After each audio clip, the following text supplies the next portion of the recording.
Hello दोस्तों। आप सभी का स्वागत है मेरे इस Hindi horror story YouTube channel पर। अगर आप इस चैनल पर पहली बार विजिट कर रहे हैं तो चैनल को सब्सक्राइब करना ना भूलें। तो चलिए दोस्तों, आज हम देखेंगे एक नई कहानी। परियों की कहानियां तो बचपन में आपने दादी नानी से तो सुनी ही होगी। कहीं ना कहीं उनसे मिलने की मन में इच्छा तो भी जागी ही होगी। ये भी कहा जाता है कि परियां देवलोक से आती है और अपने मनपसंद व्यक्ति को उसका मनचाहा उपहार देकर जाती है।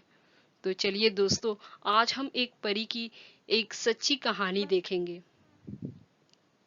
एक समय की बात है जब एक ट्रक ड्राइवर अपने हेल्पर के साथ एक शहर से दूसरे शहर जाता था। वह लगभग हमेशा 100 किलोमीटर की दूरी तय करता था। एक दिन जब वह ड्राइवर अपने हेल्पर के साथ एक शहर से दूसरे शहर माल लेकर जा रहा था, तब रास्ते में वे हमेशा की तरह एक जगह पर आराम करने के लिए अपनी गाड़ी को पार्क किया। उस गाड़ी में खाना खाकर वे दोनों सो गए। फिर अचानक उस ड्राइवर को नींद में एक कबूतर दिखा। वह कबूतर उसके ट्रक के शीशे के बाहर उड़ रहा था।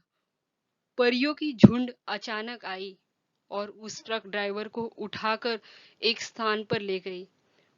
परियों की झुंड वहां नाच कर रही थी। वे परियां बिल्कुल सफेद रंग की थी और उनके पंख बेहद आकर्षक थे। उनके बाल बेहद सुनहरे थे।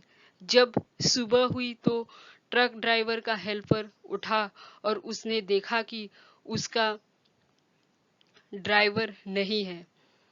उसने आसपास देखा, वहां भी उसे उसके बारे में कुछ पता नहीं चला। फिर वह आसपास के गांव में गया, लोगों से पूछताछ की, वहां भी वो उसे कुछ पता नहीं चला।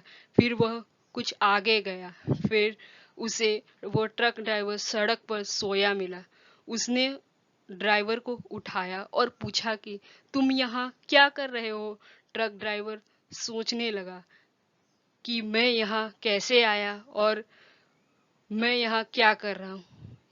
जब उसने अपने दिमाग पर जोर डाला तब उसे रात की घटना याद आ गई।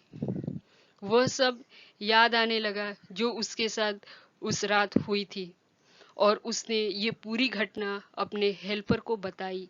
फिर वे दोनों अपने घर वापस आ गए और वे लोग ओझा के पास गए।